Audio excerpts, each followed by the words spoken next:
Hello my lovely student, this is Mansi. Welcome back to the channel. Now we are going to start with the characteristics of sound wave. तो sound wave की क्या characteristics है? So we can describe, ऐसे पढ़ लेना थोड़ा सा, we can describe a sound wave by its amplitude, frequency and speed. मतलब कि वो कह रहे हैं कि आप एक वेव को, एक साउंड वेव को तीन चीजों से डिस्क्राइब कर सकते हो। उसका एम्पलीट्यूड को, मैडम हमें क्या पता एम्पलीट्यूड क्या है, फ्रीक्वेंसी नहीं पता, स्पीड चलो फिर भी थोड़ा बहुत वर्ड सुना हुआ है।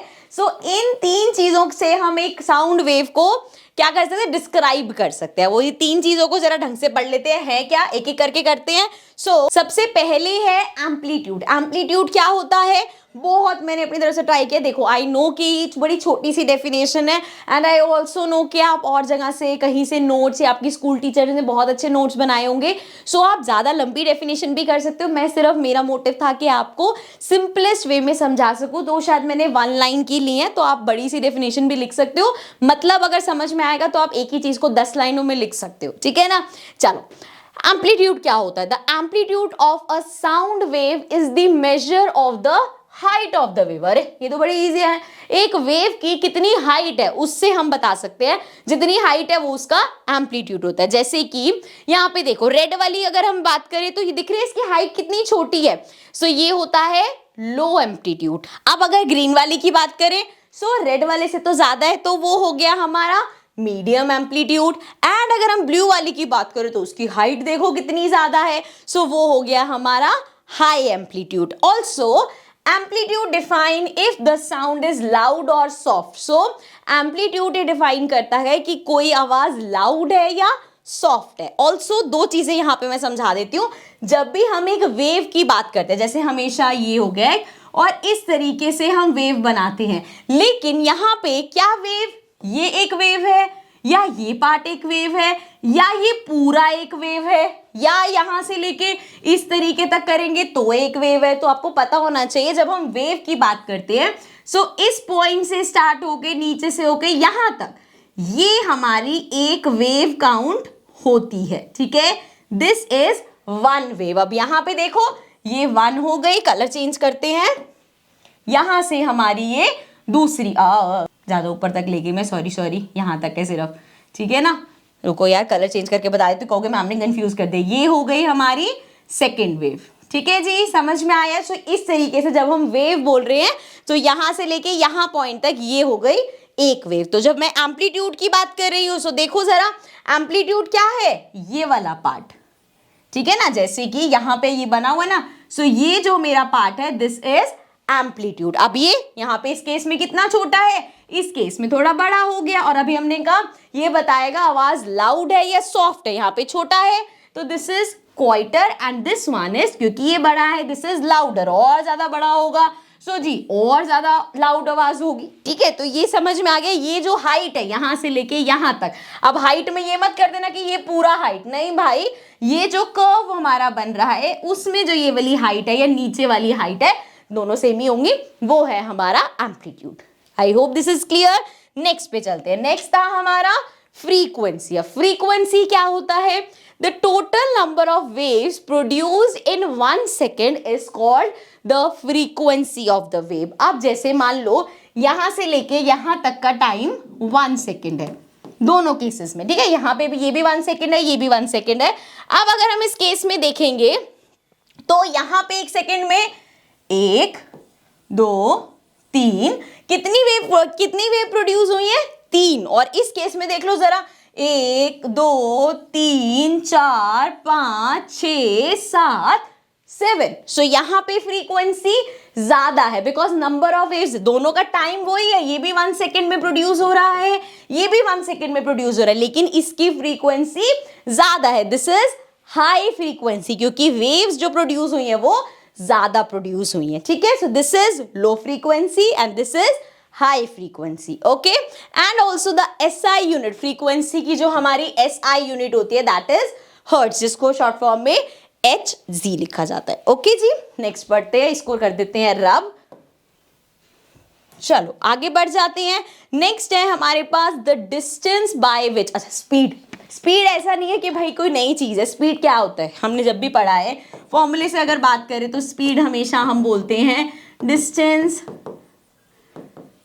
अपॉन में टाइम, मतलब कोई एक टाइम इंटरवल में कितना डिस्टेंस ट्रेवल किया है वो हमारी स्पीड होती है, और कुछ डिफरेंट नहीं है, यहाँ पे भी सेम ही चीज है। The distance by which a compression और rarefaction of a wave, compression rarefaction याद है, भूल गए, याद है ना? सो कंप्रेशन और rarefaction of a wave travels per unit time is called as sound speed. So जितना टाइम के अकॉर्डिंग, जैसे अब टाइम यहाँ पे फ्रीक्वेंसी में हम 1 सेकेंड ले रहे थे, 1 सेकेंड में कितनी बार वो वेव प्रोड्यूस हो रही है, नंबर ऑफ वेव्स, यहाँ पे हम कह रहे हैं एक टाइम के, जैसे भैया अगर आप 5 सेकेंड ले रहे हो तो 5 सेकेंड में कितना डिस्टेंस ट्रेवल किया वो हो गई साउंड की स्पीड। एंड इसकी अगर ऐसा यूनिट की बात करें तो मीटर पर सेकेंड, ठीक है, कुछ भी डिफरेंट नहीं है।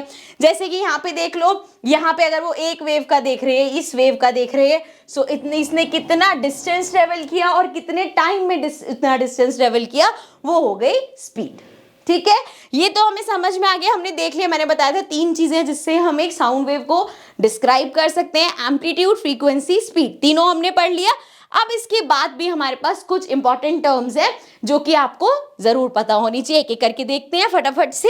सबसे पहले है क्रेस्ट। तो जब हम क्रेस्ट की बात करते हैं, ये देखो एक वेव का जो ये टॉप वाला पार्ट होता है ना, this is crest. So it is the peak of the curve, इस कर्व का जो ये पीक है, दिस इज, इसको बोलते हैं क्रेस्ट। एंड नीचे आ जा भाई, ट्रॉफ होता है, इट इज द क्रस्ट, ये वाला जो पार्ट है, so it is the crust of the curve, curve का जो ये वाला पार्ट है दैट इज आवर ट्रॉफ, ठीक है। अब इसको ऊपर कर लो।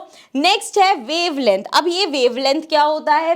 Wavelength can be defined as the distance between 2 successive crest और ट्रफ, मतलब यहां जैसे ये एक क्रस्ट है, ये एक क्रस्ट है, तो इसके बीच का जो डिस्टेंस है दैट इज वेवलेंथ। जैसे कि यहां पे देख लो, ये एक क्रस्ट है, ये एक क्रस्ट है, दोनों के बीच का जो डिस्टेंस है वो हमारा वेवलेंथ होता है। क्लियर? आगे देखते हैं, नेक्स्ट पेज पे चलते हैं, इसको हटा देते हैं। सो नेक्स्ट है हमारे पास टाइम पीरियड। अब टाइम पीरियड क्या होता है? Again the time taken for one complete oscillation through a medium is called as time period. अब एक वेव को कितना टाइम लगा एक कंप्लीट ऑसिलेशन करने में, वो हमारा टाइम पीरियड होता है, ठीक है, सिंपल है। आगे बढ़ते हैं, लेट्स क्लियर दिस। अरे हो जा भाई, चलो नेक्स्ट है हमारे पास pitch. This depends on the frequency, ये थोड़ा सा ध्यान से समझना क्योंकि इसमें ना फ्रीक्वेंसी और पिच में थोड़ी सी कंफ्यूजन हो जाती है, तो उसको हम ध्यान से समझेंगे। इसको अच्छा ऊपर कर लेते हैं, फिर ऊपर आ नहीं जाएगा। This depends on the frequency of vibration of the wave. किस पे पिच किस पे डिपेंड करती है? फ्रीक्वेंसी। फ्रीक्वेंसी पर क्या है? एक सेकेंड में कितनी बार वेव प्रोड्यूस हुई, ठीक है, क्लियर। आगे बढ़ते हैं। If the frequency of vibration is higher, we say that the sound is shrill and has a high pitch. High pitch का मतलब, इसको आप सिंपल वे में कर सकते हो, थोड़ी सी तीखी आवाज या पतली आवाज हम कह सकते हैं जिसको। एंड जब हम किसी चीज, मतलब वो कह रहे हैं जब किसी चीज का हाई फ्रीक्वेंसी होता है, मतलब एक सेकंड में ऐसे ऐसे ऐसे ऐसे ऐसे फटाफट फटाफट फटाफट फटाफट वेव प्रोड्यूस हो रही है, दैट इज हाई पिच। मतलब हाई फ्रीक्वेंसी मतलब हाई पिच, आवाज उतनी ही पतली या तीखी। एंड जब हम लो फ्रीक्वेंसी, मतलब ऐसे आराम आराम से वेव प्रोड्यूस हो रही है, तो वो हो गई लो पिच वाली, जैसे आवाज थोड़ी सी बाहरी। यूजली कहा जाता है जो विमेन होती हैं उनकी जो होती है हाई पिच होती है, आवाज पतली होती है, एज कंपेयर टू मेन जिनका लो पिच होता है, थोड़ी सी भारी आवाज होती है, ठीक है। दोबारा से यहाँ पे कंप्लीट पढ़ लेते हैं। So we can say that the sound is shrill and has a high pitch. On the other hand, if the sound is said to have a lower pitch, then it has a lower frequency of vibration. So अगर किसी चीज का हम बोल रहे हैं low pitch है, मतलब उसका जो frequency है वो low है। क्लियर? समझ में आ गया? आगे बढ़ते हैं, इसको कर देते हैं रब। चलो नेक्स्ट है हमारे पास speed of sound in different medium. So again we are going to take this topic in the next session. So I'll see you all in the next video. Till then, take care and bye bye.